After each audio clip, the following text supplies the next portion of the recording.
I think we're going to expose a couple of real fucking dipshits today. Okay? Couple of fucking tasteless. Did you just call me a dipshit? Oh, you and Fee. Just a couple of fucking magoos. Stonewashed wearing, Bon Jovi loving, Mr. Big Cock sucking losers. But let's not shoot our loads too early. Apologize if I offended anybody this early in the podcast. Facts on tracks. We're gonna break some vinyl down from the front to the back with facts on tracks.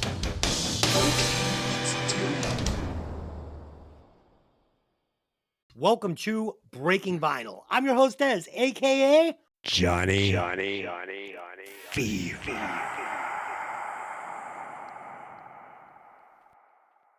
As always, I'm joined by my three co-hosts. First up, the podcaster coming through in high fidelity. Evil Ed. What's up, people? And the podcaster playing the deep cuts. Dangerous Dave. Hello, Cleveland. All right. And last but not least, the podcaster with no condom. Beakenstein. Hey. All right. As always, the mission of this show is for us to introduce each other and you, the listeners, to albums and bands which you may never have heard before, while also discussing the classics like LA Guns, LA Guns. And on occasion, we will ruthlessly insult each other's musical taste, like today. So sit back and enjoy the show. Oh, man. I think we're going to expose a couple of real fucking dipshits today. Okay? Couple of fucking tasteless. Did you just call me a dipshit? Oh, you and Fee. Just a couple of fucking magoos. You guys are going to be exposed to just having no cool. Just You being like a such couple of fucking generic shit. Oh my god. couple of stonewashed wearing, Bon Jovi loving, Mr. Big Cock sucking losers. But let's not shoot our loads too early. Okay. Apologize if I offended anybody this early in the podcast. Tonight, we will be discussing LA Guns, the debut studio album by the mighty LA Guns, produced by the epic Jim Ferrassi, released on January 4th of 1988, one of the greatest years ever in the history of years, by Vertigo Records. The album peaked at number 50 on the Billboard 200.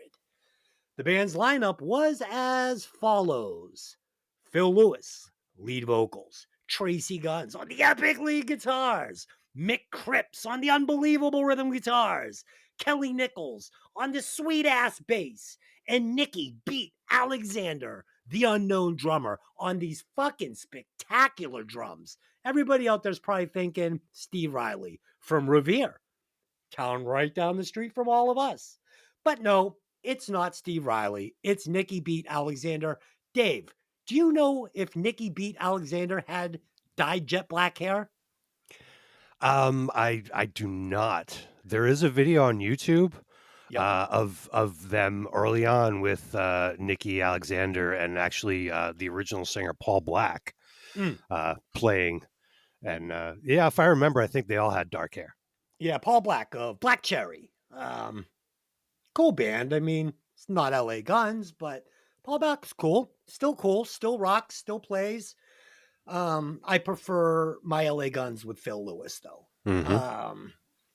Okay, let's do some band facts on this one. I'll get us started. I just got one. Tracy Guns was the guitarist in an early version of Guns N' Roses, but left before the tidal wave of success hit the band and was replaced by the mighty Slash. In my opinion, Appetite for Destruction would not have worked with Tracy Guns as the lead guitar on the project. As good as he is, his style was all wrong for that album. Just my opinion. But every bit as good a guitar player as Slash in his own way. Super just, the guy just dug into different ideas and just had his own style and just never got generic and just always was fucking doing something melodically that was blowing me away. So fucking yeah, Tracy Guns. Dave, any facts on this? We could be here all day. I wrote a little book. Yeah. Let's hear it. Okay, LA Guns has had more band members than both Menudo and Broadway's Cats combined. Holy shit. Last I heard, the count is up to 352, I think. Okay. That's awesome. Yeah, the drummer, Nicky Alexander, who had played on this album, he was actually in the Germs and the Dickies back in California before he was in LA Guns. He was fired at the end of recording after they finished the album and replaced by former Wasp drummer Steve Riley, who you mentioned is from Revere, Mass, who unfortunately died recently this past year. It's crazy. Good drummer in his own right. I mean, I thought he was great in Wasp. But again, another one of my guilty pleasure bands. Oh, I love Wasp. Blind in Texas. So good. Oh, fucking terrible. Oh, you're so fucking loser. Wasp is Keep awesome. going. The best Wasp song is fucking the cover of The Who's Real Me, and that's it. Oh, you've obviously never even listened to Wasp. Blind in Texas, Fuck Like a Beast. Dude, the list goes on and on. Amazing band. I saw them with Accept. Blackie Lawless drives me up a fucking wall. I saw them with Accept and Zodiac Mind Warp at the Orpheum back in the day, and oh boy, were they good. Yeah, keep going, Dave. Keep going. Okay, 3 singles were released from this album. One More Reason, Sex Action, and Electric Gypsy, all of which they still play today in concert. Yeah. The album was certified gold by the Recording Industry Association of America in 1993, certifying sales in excess of 500,000 units. Nice. All right. All right. You got more? Is that it? That's it. I'll leave some All right. meat on the bone for everybody else. Guys, I was going to hold out, but I can already feel I'm going to need to take a gummy to complete this fucking episode.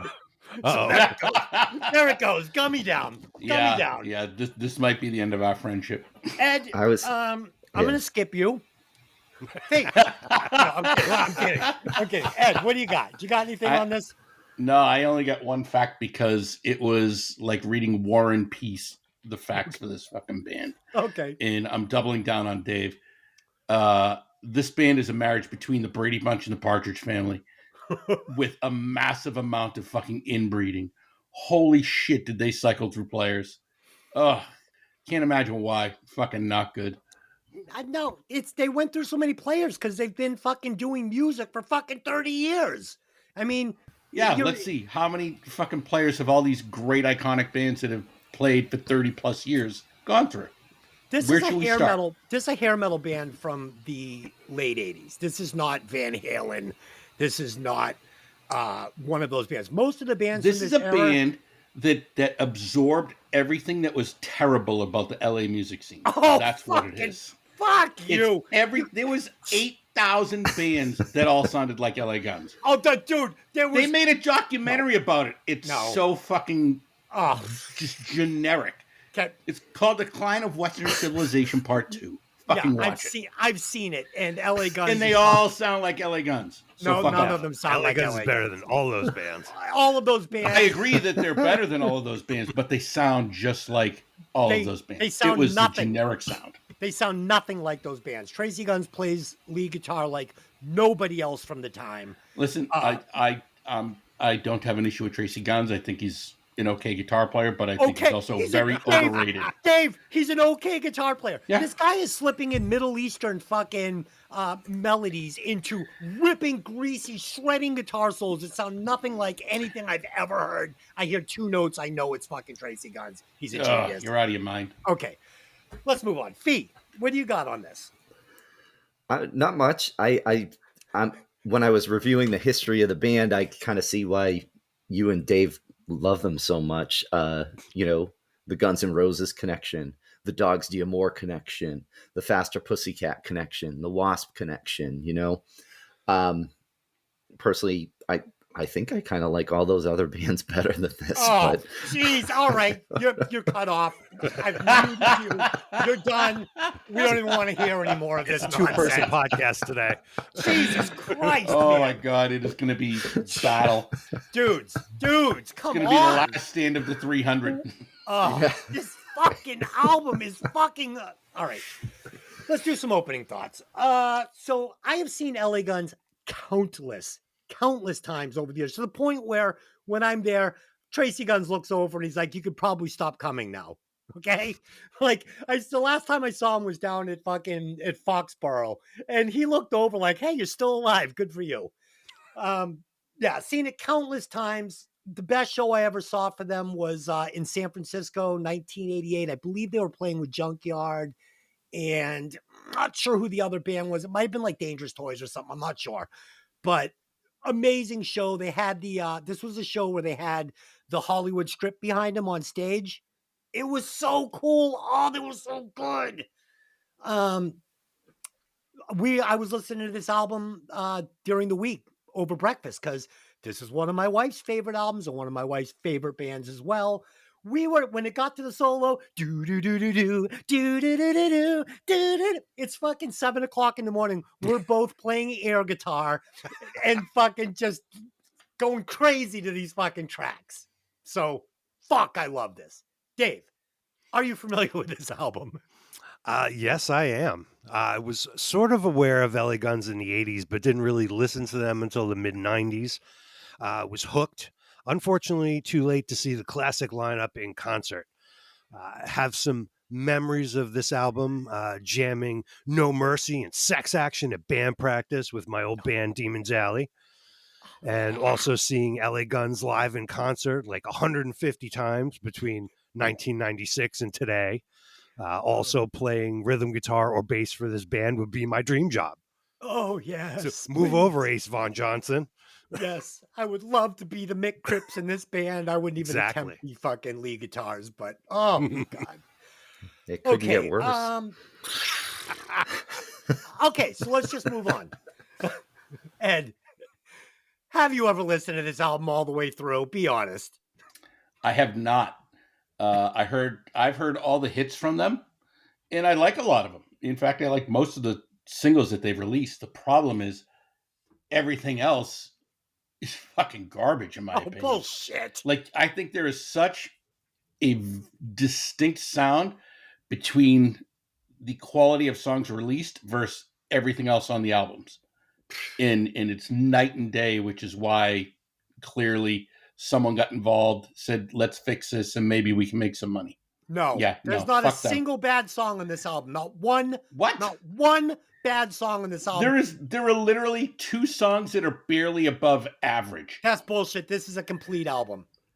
Did you know what? listen to the whole album for this podcast? I have next week's pick. I'm not gonna pick today. I'm gonna find a band that sounds exactly like fucking LA Guns, and we're gonna go through it, and I'm gonna listen to you fucking tear it apart and tell me how fucking bad it is, and then I'm gonna go, see, it sounds just like LA Guns, but because you have this fucking gay hero worship, it's fucking gonna be what it's gonna be. No, you have to pick an album so our fans can listen. Fans. We don't have any fans. So our listeners can listen to the album and follow along with what the fuck we're talking about. B, have you ever listened to this album all the way through before preparing for the podcast? And did you actually listen to it all the way through for the podcast? I probably heard this all the way through before preparing for the podcast. If I did, it wasn't really intentional. That's the best I got on this one. Okay, so Dave, here's the problem. Ed and Fee were like, they don't have perms. They don't have frosted perms, and they're wearing stonewashed jeans. These guys are dangerous. They suck. They're sleazy. I don't like this. Okay, let's get into the Fast Five this morning. I've got a cool one. It's called Hit First Hit. So this will be a hit and another hit from a band, and we've just got to decide which hit was better. So my first one is going to come from a band called Van Halen. And your 2 choices are Panama or Running with the Devil. Dave, what's better? I love them both, but I'll go with Panama. Ed, which one do you prefer? Yeah, I'm with Dave. Panama all the way. Fee. Yeah. One of my closest friends out here calls this song Cannonball, Panama, because someone misheard the lyrics and kept singing Cannonball. So we had a cover band singing Cannonball in a fucking local bar out here a few months back. But Panama all the way. I love that song. Okay, you guys are all sniffing ass. The proper answer, the right answer, the correct answer is Running with the Devil. Come on. Get serious, guys. I know you guys are all just fucking with me and you know it's Running with the Devil. Okay, number 2. The man who, I love how the man who refuses to leave his bedroom to interact with anything in society is telling us we're wrong about our opinion.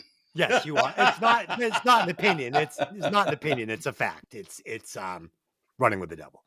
Number 2 comes from a little band called Motley Crue. And your 2 choices are Kickstart My Heart or Wild Side. Dave, which is the better song? I'm going with Wild Side. I've heard Kickstart My Heart too many times.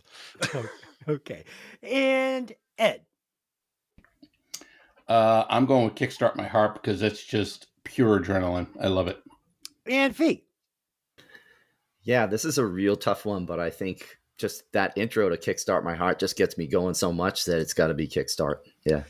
The correct answer is Wild Side, and it is based on this unbelievable timing that Tommy Lee puts on that snare drum that will forever be one of the greatest snare timing fills I have ever heard. So the correct answer is Wild Side. Okay, number 3 comes from an artist that was once called Prince, changed it to a symbol, and then went back to Prince. Your choices are Little Red Corvette or Let's Go Crazy. Dave, what do you think? I like them both, but Let's Go Crazy. And Ed. Yeah, this is super tough. God. You know what? I got to go with, I think the better song is Let's Go Crazy, but I prefer Little Red Corvette. And Fee. Let's Go Crazy. The correct answer is Little Red Corvette. The lyrics are 10,000 times better. I mean, come on, guys. Jesus. How many times do you hear someone carrying around a used condom? Okay. I actually used the condom the other night just to change it up a little bit. Number 4 comes from an artist that went by the name of Michael Jackson. And your 2 choices are Billie Jean or Beat It. Dave, what is the better track? Billie Jean. Ed. Yeah, this is totally like a personal mood, like depending on my mood. But if I had to listen to anything, I agree with Dave. Billie Jean is a better groove. And Fee. Yeah, Billie Jean for sure. The correct answer is Billie Jean because like Ed said, that groove fucks. Number 5. Beat It had a better guitar solo, though. It did have a better guitar Definitely solo. did. But Billie Jean is magic. It's magical. It's just forget about it. Number 5 comes from a band called Guns N' Roses. And you got 2 choices here. And I want you guys to not think about this as something you've heard a million times each track. Just if you were hearing them both for the first time today. Is it Welcome to the Jungle or Paradise City? Dave. Paradise City. Ed. Welcome to the Jungle every day. Fee. This is really tough, but I think I'm with Ed. Welcome to the Jungle. Okay, this isn't tough at all. The correct answer is Paradise City. It's one of the greatest songs ever written. It's got a perfect arrangement. The words are the best I've ever heard. The guitar solo is one of the best ever recorded. It is fucking. It's a top 10 song of all times. Dave, would you agree? That is one of the sloppiest guitar solos ever recorded. You are a fucking idiot. You're out of your fucking mind, Des. Oh, God. Dave, will you fucking back me up a little bit here? I don't hear you. It's super sloppy. Oh That's my God. not Dave. Dave, talk to me on Paradise City. It's Slash ripping it up on guitar. It's fantastic. Fucking unbelievable. And the song, amazing. Oh, yeah. Amazing. Oh, God. Fuck. Yeah. That's why I picked it. Okay. All right, guys.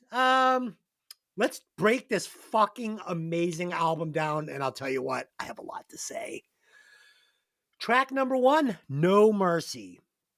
So this song is going to set the tone for this album with sleazy lyrics, killer drums, a fucking blazing lead guitar track, not just the solo, because he's playing lots of stuff under these vocals on all sections of this song. This guitar solo starts with a single note where it just hangs there over a break, and it's got a little bit of feedback on it.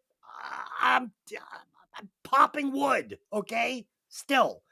And then it explodes into these ascending and descending, ultra melodic licks. It's one of my favorite guitar solos all time. All time. Dave, talk about it. No mercy. Ditto. Yeah. Now we open up with a killer chorused up guitar riff. We're hearing Phil Lewis sing, formerly of the English rock band Girl, who also had Phil Collin from Def Leppard in it playing guitar. Phil was hired shortly before the recording of the album, and he's still the singer again today. It's an awesome song and a perfect opener. Yeah. I've heard some of these new LA Gun songs. They're okay. They're okay. I mean, they're pretty good offerings considering where they're at in their careers. You know, it's not this, but it's okay. Evil Ed, talk about this one. All right. The opening instantly made me think of a Fastway song, and I didn't have time to look for it, but it's 100% the same beginning as a Fastway song. And yes, Fastway came out a year before them, so I already looked at that. I like it, but I think it's a very generic opening for that time period. I do like the energy and drive behind the song. Song has goodly guitar parts mixed throughout the song. I'm not a fan of the music breaks in the solo. This is such a thing that bothered me when I was playing it during that music period. I mean, it's just a pet peeve of mine. The vocals and melody are good. Overall, it's a decent song, but not a great song. It's a great song, and those breaks are what make those solos so magical. Oh, God. Fee, did you watch Trick or Treat? Speaking of Fastway. No, That's why you don't get this album. That's why you don't get this album. You don't know. You don't know. You don't know about Sammy Kerr. You don't know about Leather Pants. Oh. No. Okay, go ahead. Talk about this song. Not much to say. I didn't really like this song. The guitars are good. I see why you guys as guitarists like this band a lot. But like the guitars throughout this album are pretty spot on. Like I think they're great. But yeah, this isn't good. That's okay. not going to do. I'm going to need more information on why you didn't like this song. Was it the killer British singer, English singer with this amazing vocals, the killer words? What didn't do it for you? Like, honestly, I probably should bump this up because there's one song on this album where I'm like, oh, great, the fucking fake British accent comes out. And then I'm like, oh, shit, he really is from, Yeah. Yep. So, but no, I mean, I just, like, honestly, there was a point after, like, the second listen where I felt like this album was just fucking noise to me. Oh, my God. Yeah, I love Phil Lewis as a singer. The problem is he is a one-trick pony. He is. I don't think so. Oh, no, totally. No, this is not Dogs D'Amour. This is not. This is Derek. He's going to change it up. In fact, the whole band's going to change it up quite a few times on this album. This does not turn into one long moan like that Cult album did, in my opinion. And Phil Lewis and his accent is what cuts this apart from other bands at the time. That's why it doesn't sound like every other fucking band. Number 2, Sex Action. So before I even talk about the song, the video for this song is fucking, again, it fucks hard. It's black and white. There's fucking still shots clipped into newspaper fucking tabloid. I bet Fee and Ed have never even seen this video. Never even seen it. You would It's be half correct. the charge. Well, then you fucking don't know what you're talking about. Oh, because I hadn't seen a music video? Fucking Yes. suck a dick. Yes, because you don't know what the hell you're talking about. Let me keep going. Killer opening guitar riff, killer vocals, killer lyrics. Tracy dresses this track with super cool licks throughout the whole thing. I love the song. Is it lyrically dated a little bit to the time? Of course it is. But does it hurt the song for me? Fuck no. Fuck no. It's 1988 when I put the headphones on and listen to this album.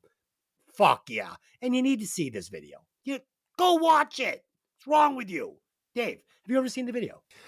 I have not. I'm pulling it up right now. What? I'm ashamed to say I have not. Dude, it's the coolest video you'll ever see in your entire life. Tracy Oh my Guns is God. dressed like Andy McCoy. It's fucking. Oh! I love how everything is just extremes for you, Des. It's either the best or it's the worst. right, listen, There's listen. That's kind of okay. Dave, watch a couple of minutes of the video with your mic muted. I'll go to Ed. We'll come back to you last, okay? Sure. Ed, talk about this song.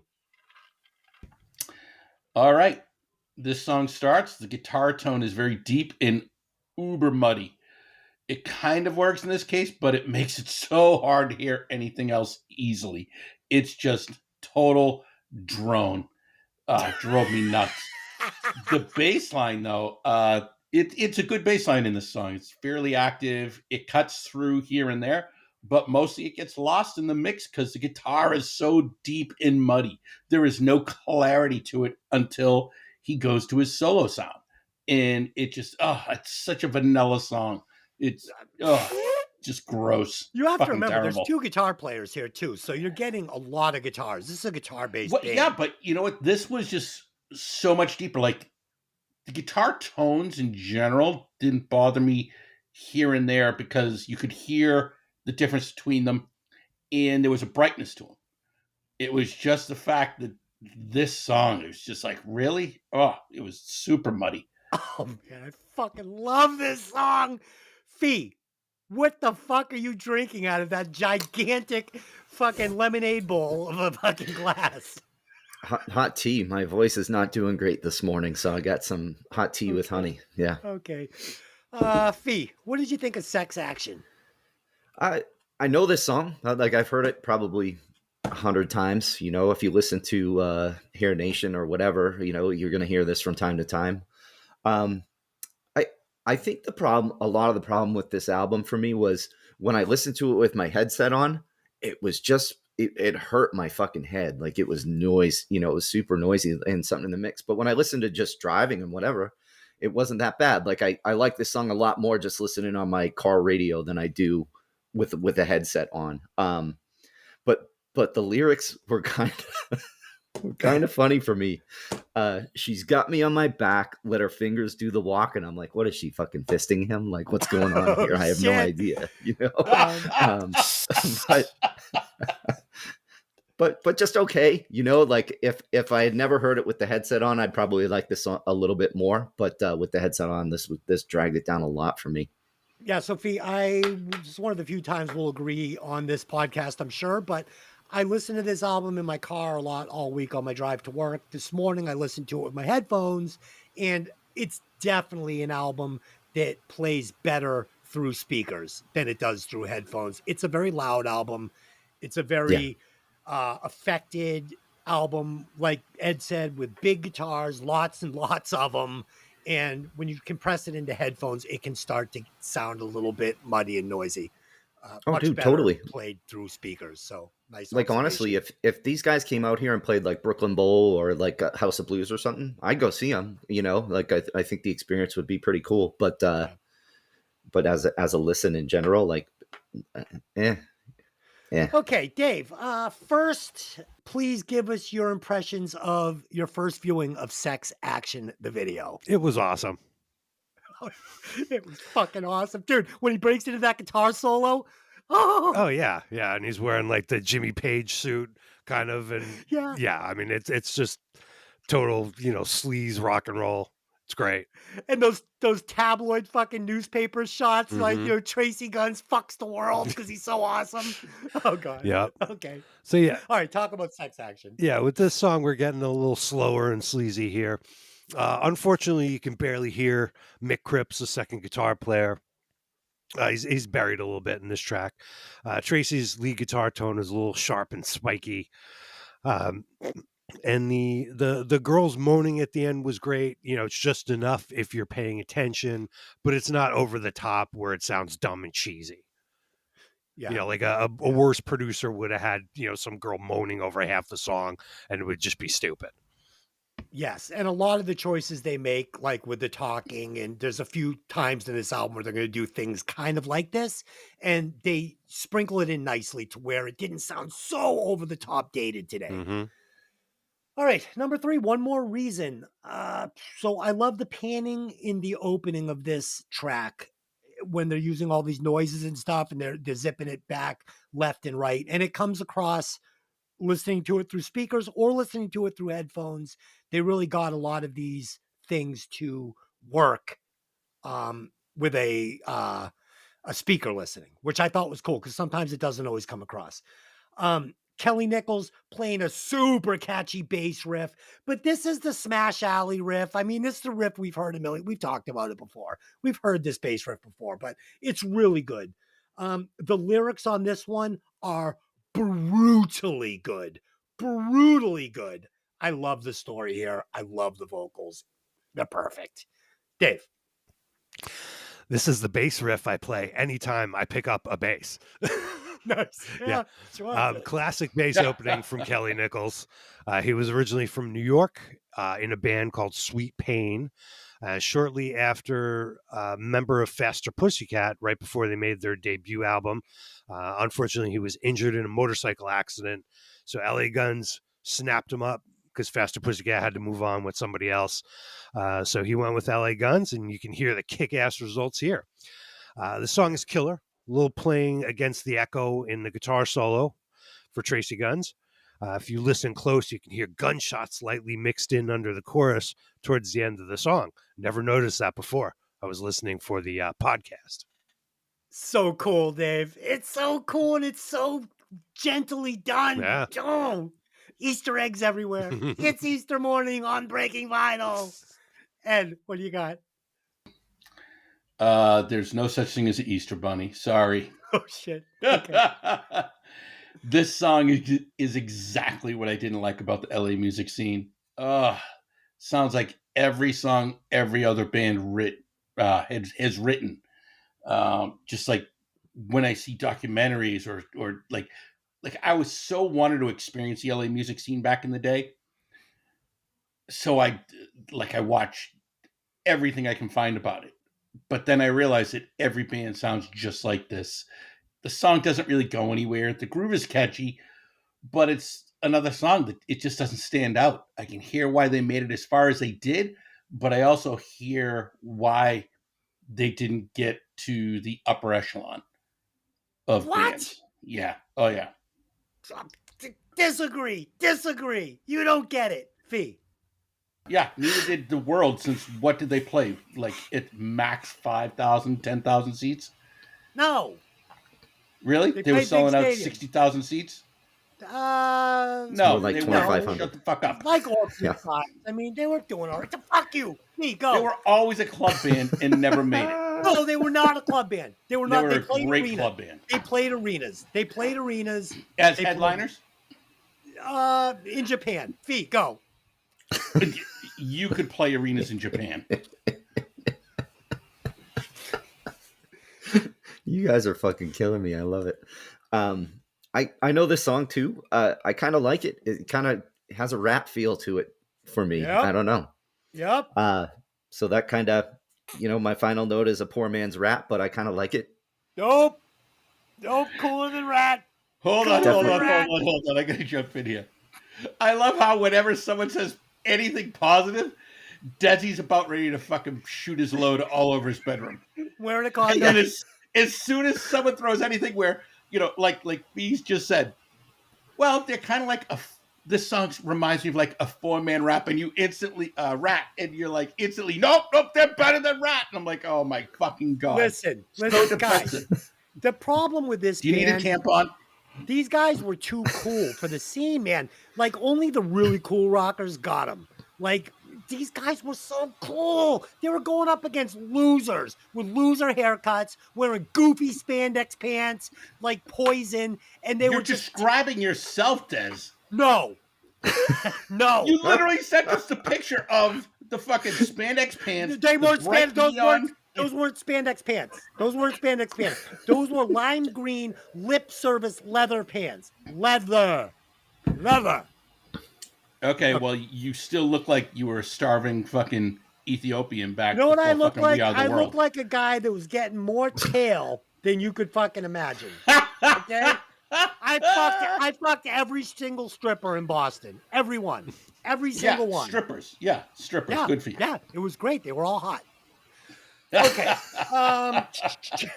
Okay, let's go on to the next. Sorry, track. go ahead, Fee. Oh, sorry, Fee. Are you done? Yeah, definitely done. Yep. Okay. Yep. Just Okay. enjoying the show. Track number 4. Oh boy. Electric Gypsy. Dave, have you seen this video? Oh yeah, I have. Okay. Oh man, when Tracy smashes his Les Paul on the ground and the whole camera shakes right before the solo, it's magic. It's like Scorsese. It's like amazing cinema. Electric Gypsy. This is one of my favorite songs all time. Forget about LA Guns. Forget about anything.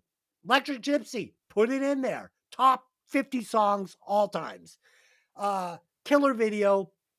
Opening guitar riff is epically good. I love to play it. Drums are exceptionally good. And if you listen to it, and you listen to the snare in particular, you're going to hear a version of the beat that Tommy Lee would use on Wild Side. I'm talking about that snare fill that's a little, got the awkward timing that makes it a fucking super hook. I love this drummer. I think he's better than Steve Riley.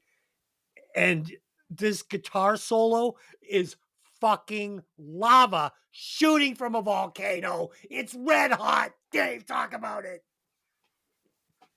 All right. Yeah, it's another cool guitar opening. You can actually hear two guitars here, so that's nice.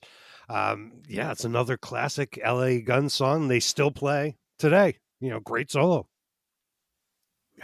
Great solo. Oh, Ed, what'd you think of Electric Gypsy, and have you seen the video? I have seen the video. This is the only song I remember from this album. The chorus in the song is infectious, very different from anything else they've done so far on the album. And I think because it's different is why it's so memorable, at least for me. The music sounds a bit cluttered as the song starts, but after the first chorus, everything kind of falls in line, in my opinion.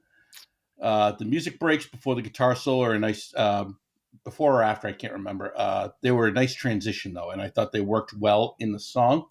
Musically, I feel the song completely sets itself apart from every other song on the album.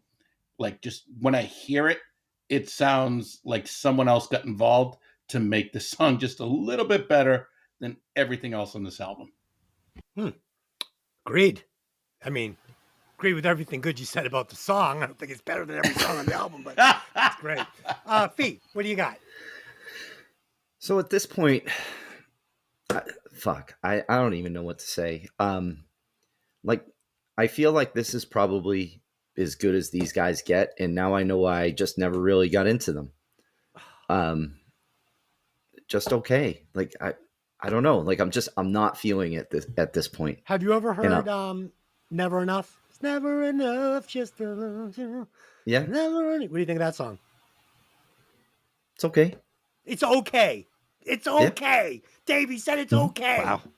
One of the It's just best okay. choruses. It's so fucking catchy. It's like It's fucking, catchy. It's not one of the best choruses. It's definitely a catchy song, though. It's a kick-ass chorus. Unfortunately, Tracy Guns is playing a fucking strange PC Rich or something. I don't know what he's playing. He's Ibanez, or I don't fucking approve of the guitar he plays in that video. Mick Cripps is dressed all in black with a black Les Paul. Mick Cripps was bringing the cool in that video. Okay, Nothing to Lose, track 5. So I love the change of pace on this track for the album. We're going to get some horns. They're probably not real horns, but that's fine. We get this great walking bass line that I really, really like. We're going to get the synth accents. It's really great. It sounds different. The tune has a catchy bridge and chorus. We get this a bunch of times on the album where they string these bridges and choruses together. The bridge could be the chorus. It's really great. And we get a super greasy, super quick shredding guitar solo that I really enjoyed on this one. Dave. Yes, there actually is real horns on this track. Credited to a gentleman named Alan Jones on tenor and baritone saxophones for this track. Does sound like maybe there's a little keyboard on there too, but yeah, there's definitely real horns. This one's a little more ass kicking, a little more metally. If you listen closely, you can hear some shaker on it too. It's a great song. Mick Cripps was originally the bass player, and then he moved over to rhythm guitar once Kelly Nichols came in. Nice. I love Mick Cripps. I think he's cool as shit, man. I mean, Dave, so cool, Yeah. right? He's like the poor man's kind of like a little more metal version of Izzy Stradlin, Sure, right? sure. And Not nearly as he's talented. fallen off the but- face of the earth. Where is he now? Yeah. Yeah, I don't know. He's probably sitting on about $500,000 somewhere. Ed, what do you got on this tune? Oh boy. This opens to what I thought was a bad Ramones song. No, stop. The music is extremely muddy until Phil's voice pushes through it. The bass line, really good, super active. It keeps the song moving and distinguishes itself from the guitars. But the guitars sound exactly like every other song I've heard on this album so far. I did like the drum and bass breakdown after the guitar solo with the little bit of sax in there. It was a nice addition. But yeah, God, all these songs sound the exact fucking same. Ed, unlike last week with Electric, Tracy Guns has the biggest fucking bag of licks, much like Slash. He barely repeats one single lick on this album. He plays so many different licks, so many different melodies. Like I said, there's some where he's going Middle Eastern. He's fucking, forget it. And there isn't any single note on this album that sounds remotely like a fucking Ramones song. Nothing. Fee, go. I don't think you want me to, but I will.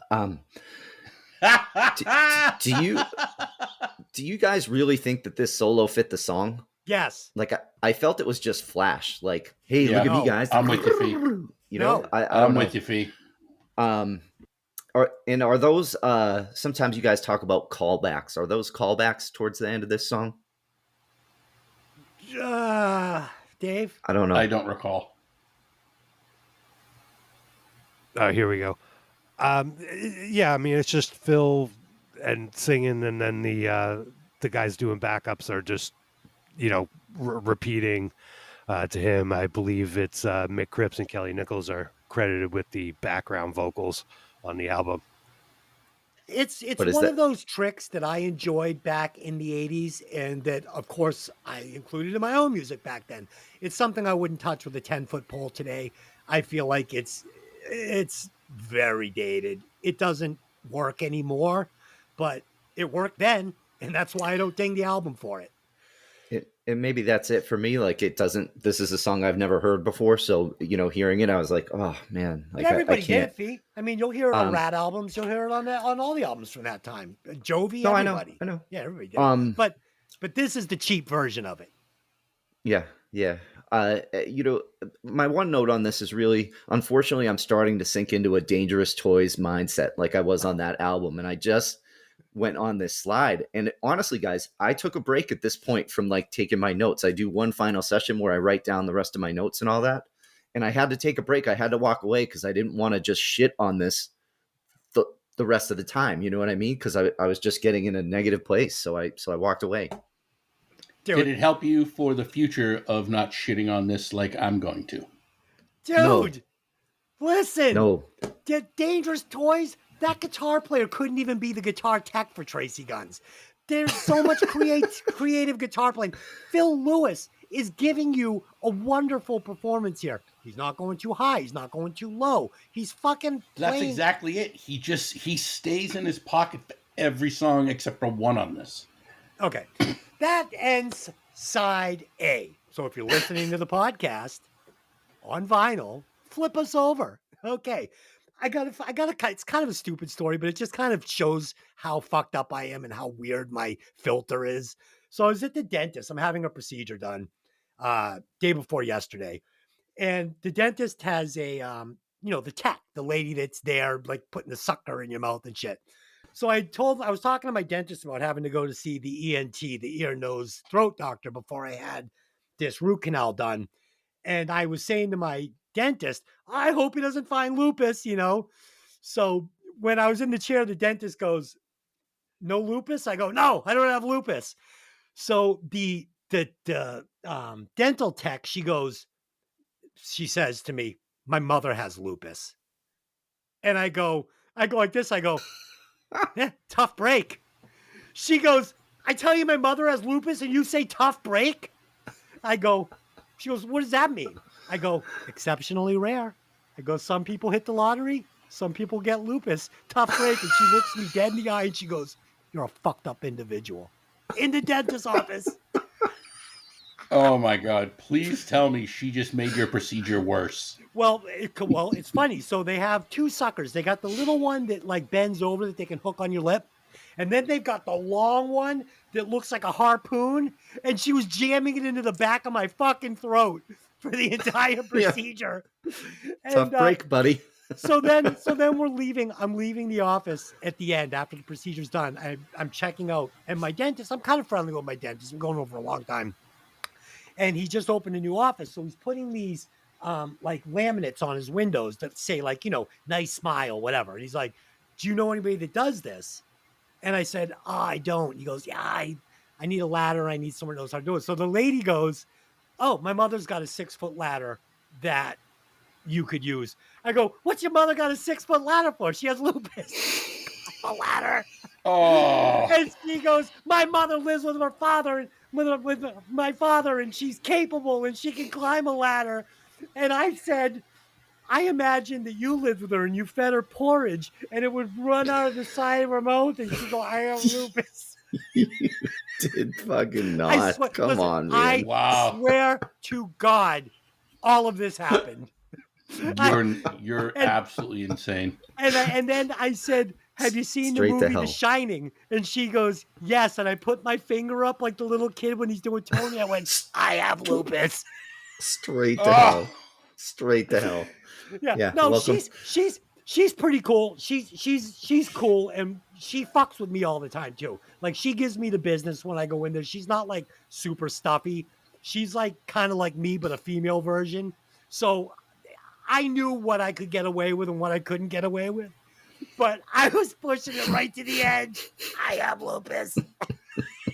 So I would like to apologize for any of our listeners that may have lupus. Okay. Wow. Okay. Yeah. Good Lord. Okay. Appears that we are missing Dave. All I see is a unicorn with a flaming horn. What else do we see? What is that blue thing, guys? Looks like a bin full of dirty laundry. Yeah, definitely does look like that. Oh, shit. On a box. 2 wall sconces, I a microphone. don't see all that. Maybe Oh, maybe God. Dave had to change his condom. I don't know. Is he abducted by fucking... Who knows? All right. Yeah. Should we continue on? Up to you. And I'll Yeah. wait for him. All right. Track number 6 is Bitch is Back. And the title says it all. This song is badass. This tune is fucking awesome. The groove, right out of the gate, sleazy as fuck. Incredible lyrics. And the vocals from Phil, they're great. Really cool guitar work from Tracy. Kelly is killing it on bass. Again, I fucking love this track. Incredible. Ed, what do you got on Bitch's Back? Nope. Please don't talk over music to open the song. Fucking no. Yeah. I feel like I've already heard the song on the album. There are some positives in the song. The breaks work here and there, and there's a lot of energy in the recording. Other than that, I'm hearing exactly what I expected. The same song, just a 6th version of it. Dude, when you've got a sexy British accent, you go ahead and talk over the beginning of that song. And I get it. And I'm all for it. And it's what he says too. The further from home, the closer to glory. It's so Ugh. good. No. Okay. No, definitely no. Fee, what do you got? Yeah, the glory hole. Oh fuck. Glory hole. Explain to the listeners what a glory hole is. For those that don't know. No, He thank does you. not want to lose his job. Nope. It's the hole in the men's room at the Denny's in Las Vegas that Fee frequents. Okay. Too funny. Woo! No, this was obviously the song that I wrote, the like, oh great, a fake fucking British accent, and then I went and did my homework and said, oh, my bad. At this point I think I'm like, am I listening to this album incorrectly? Because a lot of it just seems like there's a lot of background noise. It seems like it feels kind of mixed wrong to me. Like I don't know. This song felt more of a bass forward song, at least on my headphones, and like when the guitar should definitely be the feature of the band. Either way, I didn't like the song. Just played out. Did not like it. You're not a musician. You have no opinion. Shut up, Dave. Okay. What did you think of Bitches Back? It was cool. A little wah-wah action Yeah. on there. We hear some bass mixed up front. It's a basic bluesy riff, but very effective. Thank you, Dave. You missed the lupus story. Yes, I got into it with my dental assistant. Just listen to it. It's in the show. Okay. Fee, if you lived in Boston, I would teach you to play guitar, but you don't. Okay. Number 7. What would be the instrument you would choose to learn if you were to pick up an instrument this late in life, Fee? What would you want to play? Or would it be a singer? No, definitely not a singer. I don't have no voice for that. I don't know. Probably piano, keyboard, somewhere in that range. Piano, keyboard? Yep. Wrong answer. Wrong answer. Never going to get laid playing piano or keyboard. Like, even your wife is going to be like, no, I can't fuck you anymore. You play keyboard, fuck off. Okay. Track number 7, Cry No More. So the first time I heard this, I immediately learned it on guitar. Like, one playthrough, I'm like, okay, gotta learn it. I learned it, and this is the first thing I play every single time I pick up an acoustic guitar, even if I'm alone in the bedroom by myself. Play Cry No More. It's fucking awesome. It's a brilliant piece of music. It's fucking beautiful. Do you have your ocular on when It's you alone in your room? Oculus. Whatever. And I am always wearing it when I'm not podcasting. And it's funny. So the wife is going out with her friends tonight. They're going out for martinis or whatever the fuck women do when they go out. And I have a nice evening planned of gummies and Oculus masturbation. Dave, Yeah. what do you got? Spiderwebs. Well, this is a great moody acoustic guitar piece, reminiscent a little bit of D by Randy Rhoads, who Tracy was a big fan of. His playing is a great combination of Randy's classical metal style combined with like a Van Halen bluesy angle. I think that's probably what we like about his playing. He's always great live, very precise, I suppose, from all that on-stage experience. Yeah, I mean, he's way up there in the list of guitar players for me. I've got, guitar picks put away and a, stage use set list and stuff like that, stashed in my storage unit. And It's awesome. yeah, very cool. Why the fuck aren't you filling up that curio cabinet with those items? I should be once What the the- renovation's done. We'll Oh, be God. busting them out. I love it. And can you play Cry No More on guitar, Dave? I have not tried, but I probably could figure out if I sat down.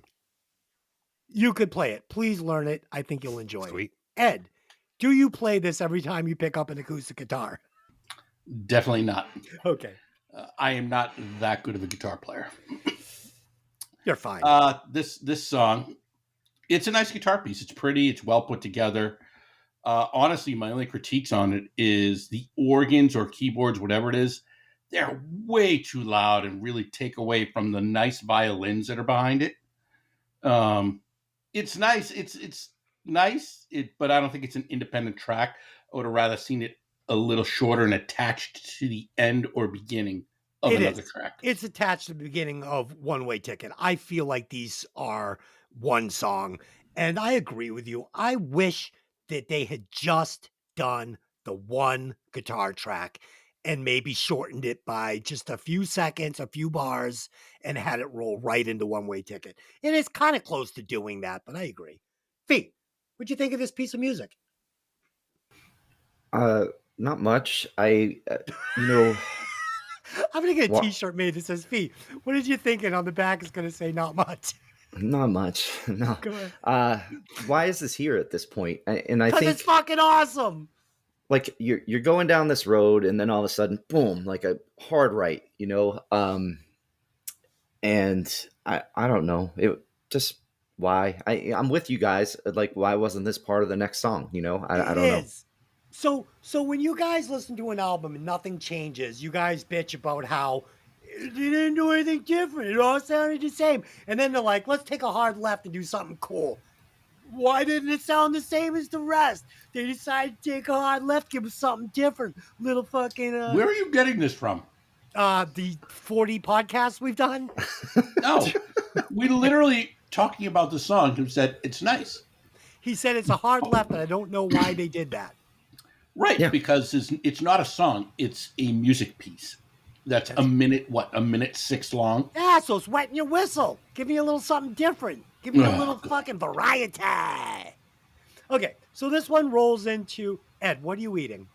Say it. Say it now.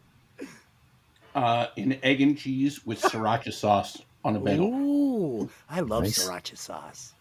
Right? Very good. Yeah, very good. Put that shit on everything. A little hotter than Frank's. Yep. Okay. Just a little. Okay. Track 8, One Way Ticket.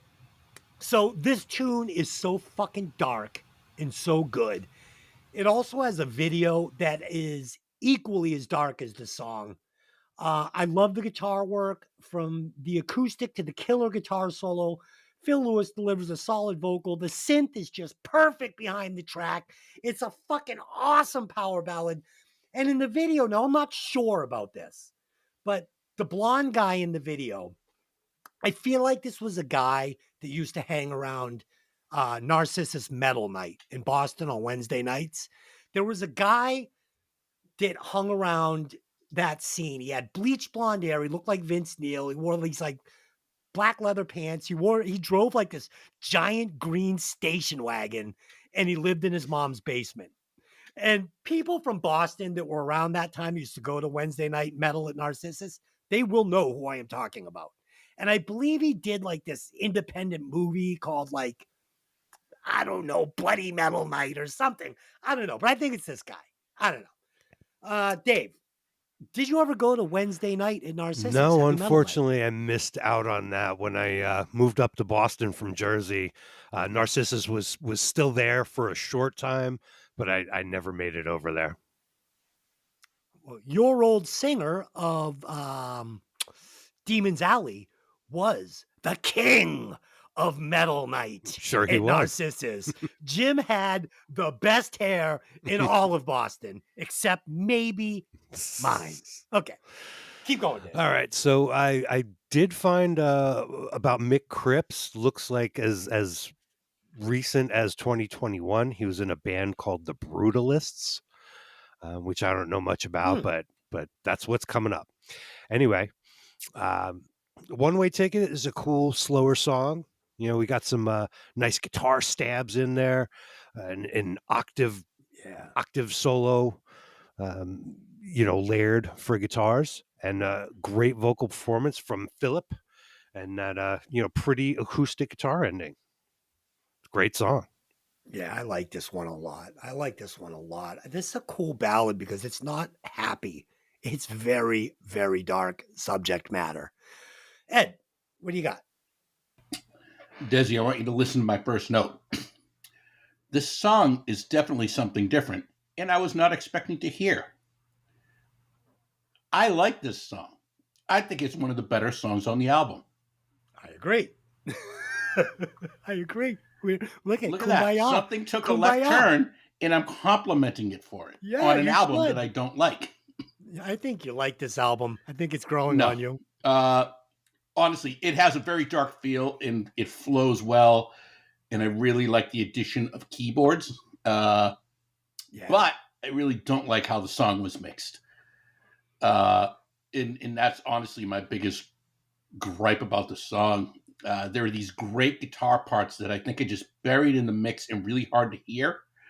I feel some of the best parts of the song are just lost because of that, the mixing. The song could have been huge if the final product was mixed different, maybe produced a little different. The arrangement's fine, in my opinion. I think the mix buried the best, most catchy parts of the song. And I think it's not so much the mix. I think what it is it's the guitar sounds that they choose. I love Tracy Guns and I love all the work he did on this album, but there were times when I thought he went a little heavy with the effects. And I get it. It's 1988. And if you had backed off some of these effects, his sounds would have cut through and everything would have sounded cleaner. And he did play some very, very nice licks and riffs throughout the songs, the same way Slash does on Appetite. The difference is Slash backed off his sound enough to where everything cut through, and everything Izzy was playing was even less affected than what Slash was playing. So that cut through even more, giving you a multi-layered guitar build on Appetite that we did not get on this album. It's a shame because there were some really nice parts played. So we agree. Look at that. Feet, Little go. kumbaya moment. Shit, yeah. Feet, go. Oh boy. I think this is a good song. I'm a little aggravated with the album at this point, and I really don't like the vocal. I just don't like the singer at all. Like start to finish. I do not like this guy one bit. I would have liked to have seen another band do this song. But I like the song. It's okay. Okay. Track 9, Hollywood Tease. Is the title a little dated? Yeah, it is. But that's okay, because the intro is so good, capped with a killer snare. The snare fill, this fucking snare build, it kicks ass. The band lets loose on this song musically. It's really aggressive. And they keep it under 3 minutes, which I appreciate in a filler song. If they had pushed this to even 3.5 minutes or tried to extend any part of this song, it would not have worked. But at a 2-minute, like 50-second filler that just goes balls to the wall, it's fine. And I like it. Dave. Yeah, this was formerly a girl song, the band Girl, that Phil sang with before. And they covered it for this. This one's pretty good. It's an interesting effect on the background vocals. It's, backwards reverb or something like that. Compared to the original version, the LA Guns version is a little faster, a little more aggressive. Yeah. Yeah, I don't think I've heard the original of this. I'll probably go search it out. Ed, we got. And now we're back to the same old thing. This just, oh, God, no. It killed me. I only have 2 positives that I wrote for this, and I just get tired of writing the same negative comments for the same reasons of why I don't like the song. The positive ones are, I think the vocal ooze with that haunting tone So good. are a nice effect. It stood out to me. Made me go, okay, well, that's kind of cool. And was it Kelly Nichols, the bass player? Yes. He's been dominant. He's the real standout of this band, in my opinion. He keeps the songs flowing and grooving to let the guitar players do what they got to do. Kudos to him. I've enjoyed almost all of the bass lines on this album. And I'm glad that you brought up those oohs because I forgot to put it in my notes, and it's what makes the song good. It makes it different. It makes it sound not like just a Yeah, banger. it added enough where I went, okay, it's not, like I rate everything where 5 is average with each song. And I'm like, you know what? This makes it so I'm not going to say it's bad, but it's a little below average only for the fact that they put in those changes with the ooze, and just I think the basses stand out on this track. I thought they made an effort on every song to try and do something to make it not sound exactly like the song before it. And it's one of the reasons I love this album so much. Fee, what do you got? Yeah, not a lot. The song's just okay. Like at this point, I feel with the album, like I like some things on it, but I hate some things on it. I think I just hate the voice overall, like the vocal, the lead vocal, just doesn't work for me. They should have buried that a little bit in the mix.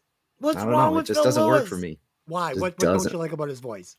I don't know. It just doesn't. I don't know. Just Doesn't get grinds me on going. you? Yeah, Okay. just grinds on me. At this Okay, point, fair enough. I'm done. Hmm. To each his own. No, you're not done. You got 2 more tracks. Track number 10, Shoot for Thrills. This song is so LA Strip sleaze rock. I love this loose intro.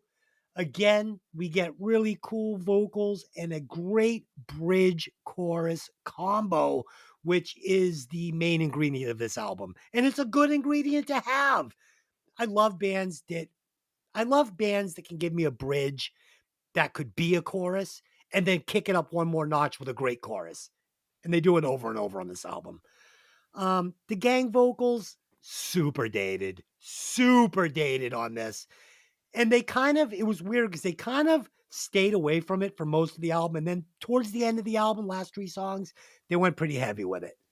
And the way they do it is really kind of, I don't want to say rookie, but I want to say kind of like demo. And it doesn't hurt the track because it is 1988 and I know what they were doing. I mean, you had to. If you wanted to compete then, you had to put these things in there. But this would have been better without them. And Dave, so this guitar solo, I've never heard it before. This sounds like it should be on Shout at the Devil. It almost sounds like Mick Mars if he was having like a fever dream and could play guitar, like what he would do. It's so Shout at the Devil. I fucking love this guitar solo. What do you think? Well, let's see. This was originally a Sweet Pain song from Kelly Nichols' old band. Starts with an intro of some city sounds, sirens, helicopters, into a nice but basic guitar solo in the beginning. Phil doubles his vocal in octave throughout much of the song. It was a good solo. I didn't think it was one of the most memorable of Tracy's, but it was good. Well, I did say Mick Mars. I mean, I said if Mick Mars was playing like the way he wished he could, this would be the solo he'd be delivering on it's a Shout at little the Devil, reminiscent so- of Mick, but Yeah. Mick Mars is a Next good time. guitar player too, though. You don't think so, but I think he's a very good songwriter, guitar riffs, writes some of the best rhythm riffs ever, great rhythm guitar player, decent slide player, good blues player, but just unfortunately left his mark in the wrong genre for his style of playing. Let's just leave it at that. He's Yeah. no Tracy Guns. Ed, what do you got? This song is a little more of a pop feeling.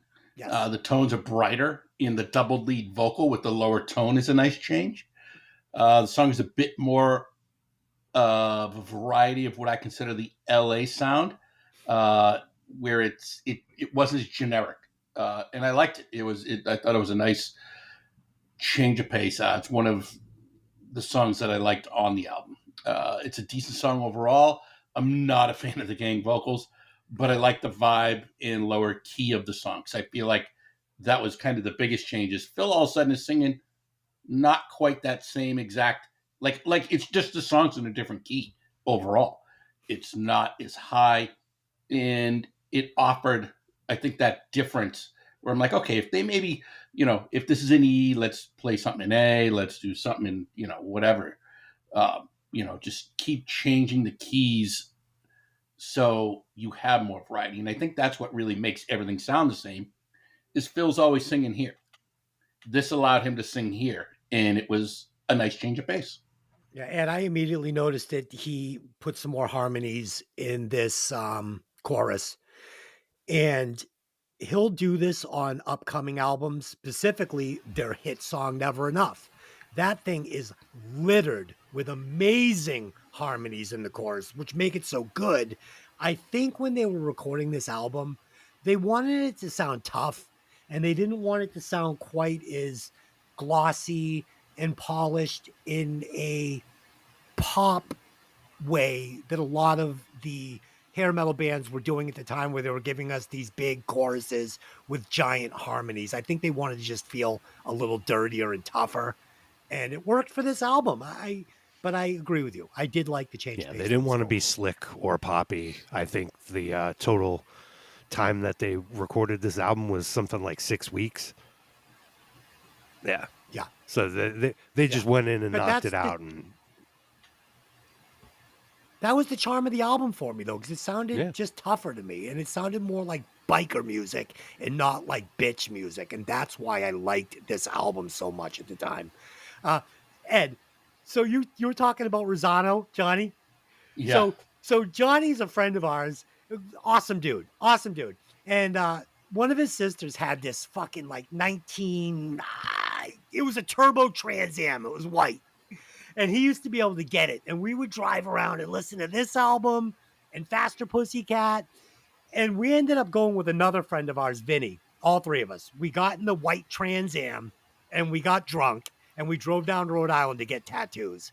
And we all decided we were going to get the same tattoo, right? It was this skull with a cowboy hat smoking a cigarette. And the guy was so fucked up when we got there. So fucked up. So we decided we're going to get the tattoos anyways. We're fucked up too. So Vinny gets the first one. Looks great.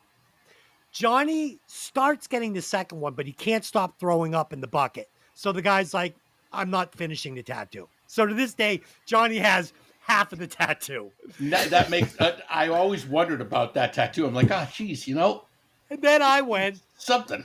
Yeah. I went and got that. The guy was fucking like drooling on himself by the time he did mine. And it came out terrible. I've had it reworked since. And then I got home. He put the patch on it. I get home. It heals up. I look at it and I'm like, what the fuck? So I call the shop and I'm like, you fucking dick. You gave me the worst tattoo. He goes, come down. I'll give you another one for free. So I went down and got two more and they were both terrible. Fee, what'd you think of the song? I think I would have liked it better if they went with more of a poppy version and polished and finer. Like the whole album probably would have been a lot better for me, but no, I don't really like it. Just okay. I feel like I've heard this song 1,000 times. I'm not.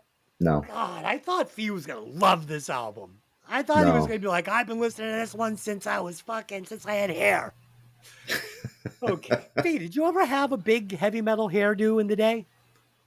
Yeah, I wouldn't say heavy metal hairdo, but I definitely had hair. Ed? Long hair? Longish hair, yeah. Absolutely. Longish? Yeah. What's longish? Was it like a party in the back and like all business up front? No. It like shoulder length, maybe a little longer. What color was Fee's hair back in the day? Did you ever add any like highlights to it, or was it just Fee colored? Just Fee colored. Yeah. What is Fee colored hair in 1988? Blonde, like brown, black? Lighter brown, I guess you would say. Yeah. So light brown hair that was a party in the back. Right. Yeah. Bet you got laid a lot. Track number 11, You did. Down in the City. Down in the City. Ed had the super curly do. Oh, it yeah. was like so much hair. It was like a mushroom on my head. It was awesome. It was awesome. Giant hair helmet. Yep. Yeah. Kind of reminded me of Brian May a little bit, maybe, but tighter and bigger and longer and more metal. Once my hair got like halfway down my back, it finally was heavy enough to pull the curls. It was so good. And Ed would wear t-shirts, like he'd cut them like half shirts, like cut right below the nipple, like with no sleeves. Yep. Stonewashed jeans. Back when I was skinny with Ed borderline was- washboard abs. Yeah. Ed was cool. I remember when you joined that band, man. The band immediately got cooler. We had a lot of fun. Number 11, Down in the City. So, I believe I met my wife at an Impact show at Derringer's. Really? 100% sure. Well, I only went to Derringer's a handful of times, and I know I Yeah. went and saw you guys there. Sold out. Guys would sell out Derringer's. Yeah, that was like our home. I'm dressed all in black, big fucking police hat. I am fucking so shit-faced. I am holding up a pole, literally can barely walk. And I remember this little cute blonde, just big white teeth, blonde hair comes up, and she's like, "You okay?" I'm like, "Hey, you're cute." And she took care of me, and yeah, fucking good stuff. Good kid. Down in the City. I like this for a final track, as again, we get a change of pace, keeping the album from feeling like a one-note, one-trick pony for me. Even though you guys are abusing it for being a one-trick pony. Not true. We get some cool timing changes between the sections here. It has a strong chorus. I love Tracy's guitar solo here where he goes super bluesy, shows us a different side of his playing, which was cool. It was like he's not just a shredder. This guy can play many different styles. He's got a very, very, very deep bag of guitar licks that he can go to at any time, and he used them all on this album. It's a solid track. Probably the worst one on the album, but we'll find out when we get to it. Dave. Yeah, we got some. Also, to tie it in, I believe I wasn't there, but I've heard from some of my friends that back in the day, LA Guns played at Derringer's. Yeah. Oh, wow. They did. Yep. So we got some more strong bass playing here in this song. We do a little stop time for the guitar solo. Reminds me a little of one of the previous tracks. I think it's No Mercy, maybe. Same kind of thing there. But short harp solo from Kelly Nichols. A little harmonica there. It's cool. Yep. Change the feel up a little bit. I like it.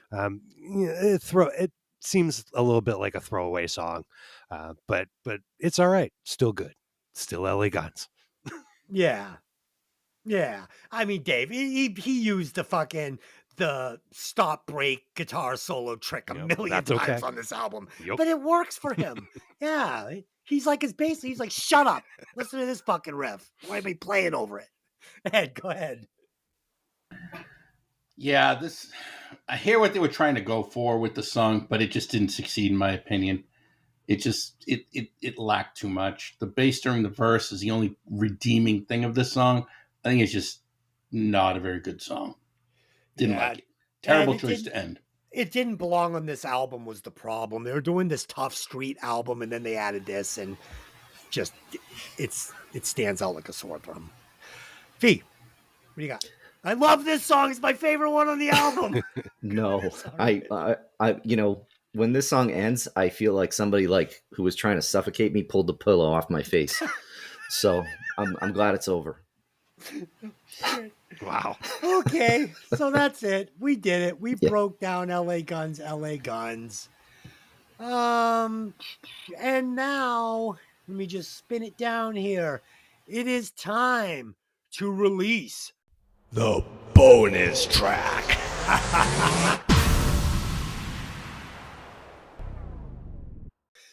This week's bonus track comes from a longtime listener and friend of the show, Seamus. Seamus writes, guys, I would like you to break down CJ Wildheart's Butterfingers. Woo, where do I start? A clown playing bubblegum pop punk took me by surprise. I watched a video, never heard of this guy, never heard of this song. So this song is definitely borrowing heavy from the song Summertime Blues, right? Oh, Did you guys catch that? Yeah. In the verses? I mean, yeah. And Brian Setzer, that's my favorite version of that song. Really like it a lot. I get what the guy's doing. It has some fun lyrics. I mean, all tropes, but done on purpose. It's almost like satire. Overall, though, the song felt like something that one of my more talented friends that can do everything pretty good, sing, play, do everything pretty good, would have written and recorded like in a home studio on his DAW, you know? It feels familiar. It's fun, but it's not really my cup of tea. And I don't know, man. 51.9. I mean, yeah, it's average. So, Dave, had you ever heard it before? I What'd have you think? not. Haven't heard of this guy or the song. So yeah, I checked it out on YouTube. First time hearing it. Never heard of this guy before. Like I said, here we go. Why is this guy wearing clown makeup? What the fuck? Extra points for Why? sneaking the cymbal banging monkey into the video. I like the song. The video, not so much. I think it's just him with different masks and makeup, with the Yeah. guitar and with the bass and so it's like, I mean, he sounds great. I watched another live video with him and his band, and it seemed a lot more real and genuine. It was an actual band playing a song. So I'm not really sure what he's doing here with this video, but it was all right. My score is 63. Yeah, Dave, like I said, I've seen this on YouTube a million times where one guy writes a song and then films himself playing all the Oh, sure. instruments. Yeah, And it just felt I like can that. make this in my living room. Yeah, exactly. I could make this song Yeah. and have if you want to listen to a track called Salt in the Wound on my YouTube There you channel. go. It's this song. Evil Ed, talk about this track. All right, so this bonus track, the only way I can describe it is kind of an old school transition punk to pop music. I remember there were a couple bands that sounded just like this. The song overall isn't terrible. It's not great, but I think it'd be like a cool, fun club anthem type song.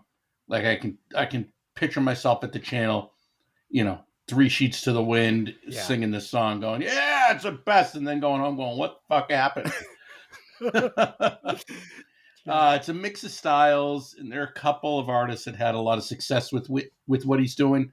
I was pleasantly surprised the second time listening through it. Like the first time, I was just like, "Oh, this song's fucking terrible," but after I listened to it the second time and the third time, I'm like, "All right, it's not that bad. I get it. I see what he's trying to do." And yeah, it's just I gave it a 45.6 watts. Yeah, Ed, kind of felt a little like you said, a bunch of different genres. You had a little like Good Charlotte, Blink 182. Then you had like a little like, punk stuff. And I think it would have been cooler if it had been done like with a whole live band. It just felt dirtier, looser, grittier, punkier. Like it just felt kind of sterile. Again, like one guy in a room recording on a computer. But good. I mean, the guy's talented. It was fun. Yeah. Steve, what do you got?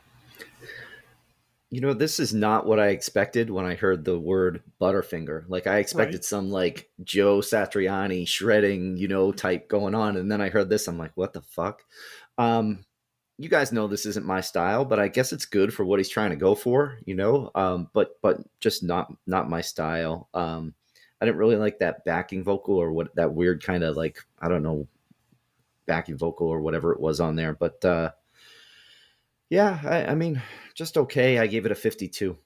Did you guys listen to Switchblade Serenade? Oh, Dave? yeah. I mean, I knew that song from before. Ed, no. And Fee, did you listen to it? Yeah, I listened to quite a few of their tracks, actually. I kind of liked them. Yeah. Yeah. What did you think of Switchblade Serenade?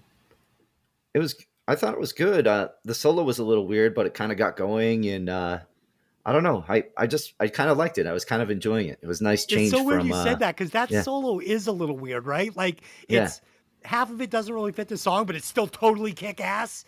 And half Yep. of it is like right in the groove, right in the pocket. Yeah. It's cool, man.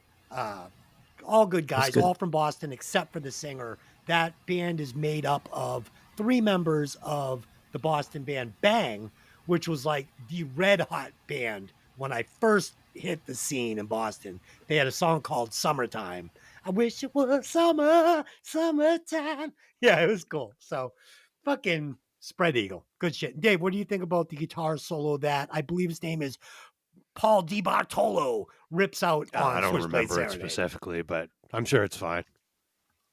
Good song. Good song. Okay, let's add up these scores. Ed, will you please calculate the scores? All right. CJ Wildheart's song Butterfingers is pushing an solid average of 53.12 watts. It's right where it belongs. Dave, Yeah. where does that land on the breaking vinyl? I was hoping it was a song about the candy bar because Yeah, Butterfingers are awesome. But they are Sure. in moderation. so this is at number 20 on the list, just under Hailstorms Here to Us, and just over the Pixies with Hey. No, the Pixie song is way better than this. All right. All right, so there you go, Seamus. Hope you enjoyed the breakdown of Butterfingers. Let's do some favorite songs. We'll get rid of some musicians, and then we'll go on to our final thoughts. My favorite song was one of two. You choose. Either Show No Mercy or Electric Gypsy. They're both fucking great. I love the guitar solo in Show No Mercy. That's why I kind of chose it. Worst song, the album, Down in the City. Not good. I would remove Steve Riley and the other guy, and I would replace them with Tommy Lee because I would just like to hear what Tommy Lee would do with this album. He has black hair, and I think he would fit in perfectly. Yeah, solid Okay, choice. what do you got? Favorite track, One More Reason, kick-ass song. I would cut Down in the City also. That's the weakest track on the album. They should have come up with something a little stronger. I would replace Nikki Alexander, and I like Steve Riley's drumming. I would just put Steve Riley in there. They should have gotten him before they recorded. Drums would have been much more heavy and solid. I don't know. I was watching an interview from choice. back in the day, and you could really hear that Revere accent cut through. I just thought it was funny. Oh man, he has had the Oh, yeah. heaviest accent ever. Yeah, there was Ever. this MTV interview, and him and Kelly Nichols, and they would just go to him, and he'd be like, "Yeah, it was pretty good." I lived on Revere Beach for a very short while with a girl, and she had an apartment upstairs from, I think it was her uncle, and he was like a Revere cop, and he just hated dudes with long hair, and just did not like. No guy should be up there. So I was living there right under his nose, and I wasn't working. So she would leave for work today and just be like, "Don't flush the toilet, don't make any noise." And I would sit up there silently waiting for her to come home from work. And this guy, he would have beat the bag out of me with a fucking nightstick if he had seen me up there. Fun story. Ed, what do you got? Oh, dear Lord. All right. So my favorite song is Electric Gypsy. Track It What I Cut, Down in the City. And yeah, I'm kind of with you, Dave. I'd like to see Riley on the entire album. I think having that, because I'm a big believer in the drums and bass drive the band. And if you don't have a lock solid duo, or even just a drummer that has energy and personality, it kind of brings everything else down. So yeah, I'm with you, Dave. All right. Fee. Okay. My favorite track was One More Reason. Cut. It doesn't matter. Dartboard for me. Nothing to lose, I guess. Yeah, and I would replace. I'm just gonna read my note, and this is why I need to walk away from like doing this in one chunk and like break this up a little bit. Replace that fucking singer with anyone. I would rather listen to Tyler from Dogs than this guy. No way. No way. And that's why I want to walk that back, because I like at the time I was just like, of course it's like extreme hyperbole. You know what I mean? Like I obviously would not rather listen to Tyler ever, but I think, another singer that I kind of liked but kind of didn't, but I think would have made this album a little bit different, and that's going to be on my final note too, Michael Monroe. It's fine. Michael Monroe would have been fucking he Yeah. would have nailed this Would've album. crushed it. 100%. Yeah. Crushed it. And, the same basic accent. It would have just been a different version of this album. I love that, Fee. Great. You just redeemed yourself from the day. All right. Thanks. All right, let's do some final thoughts and some watch scores on this one. I will tell you that my original watch score that I've written down here is 98.9, but You're so fucking predictable. But after talking through it, it's going to come down a little bit. So this was and is one of my favorite albums. Tracy is one of my favorite guitar players. This is razor close to being a perfect album for me. I am going to take off 4.99 points and give this a 95.1 watts. It's a killer fucking album. Dated, yes, but still killer. So 95.1 is my score. I'm taking Yes, all I hold see. See, you're Hold not on. good at math either. Yeah.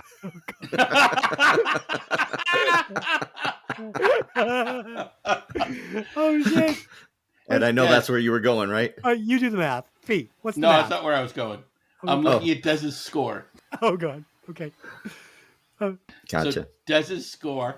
What do you like the LA Guns album better than Van Halen? Van Halen. Yes.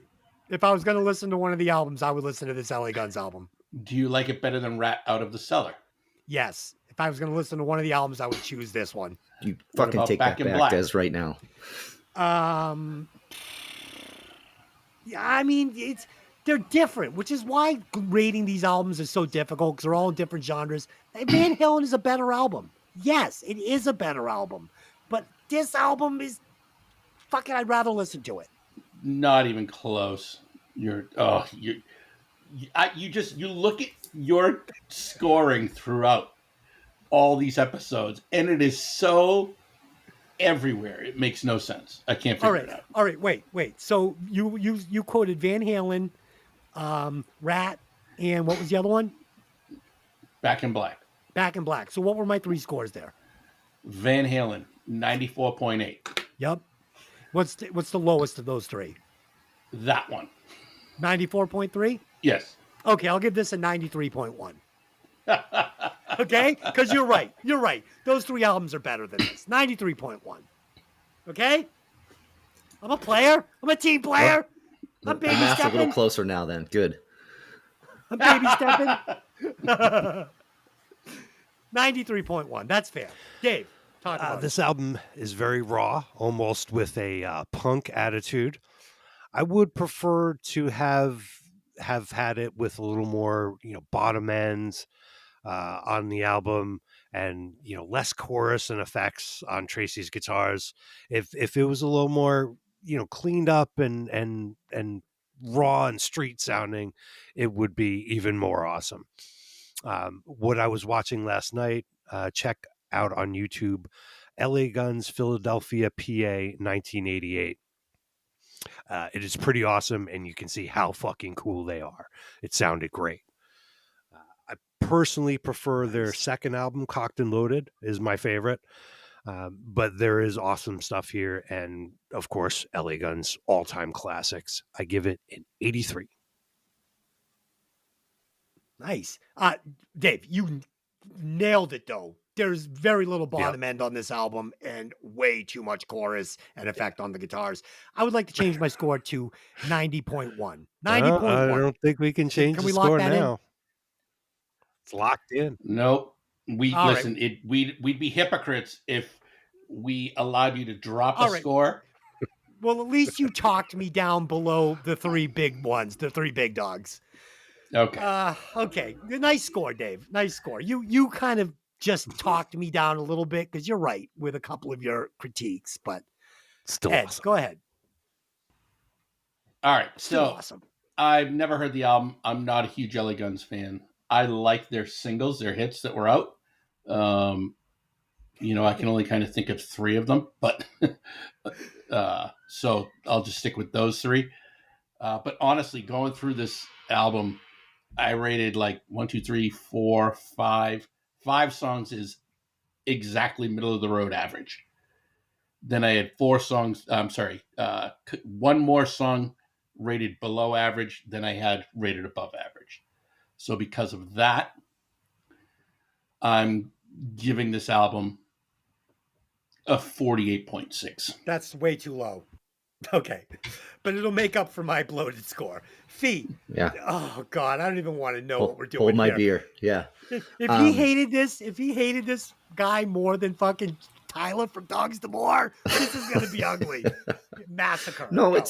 it's not that ugly because I think a lot of the songs are kind of like what Ed was saying, like in that average range. And you know, I think I kind of know where I'm going with my next Groundhog Day pick because I kind of put on, you know, I've had a few Hanoi Rock songs show up in the mix, and I'm kind of like digging it a little bit more, you know, as I listen. And my note on this is like, I think this would have been a better album if a band like Hanoi Rocks did it. You know, I think they would have mixed it up a little bit differently. It would have been a little bit cleaner, a little bit more my style, you know.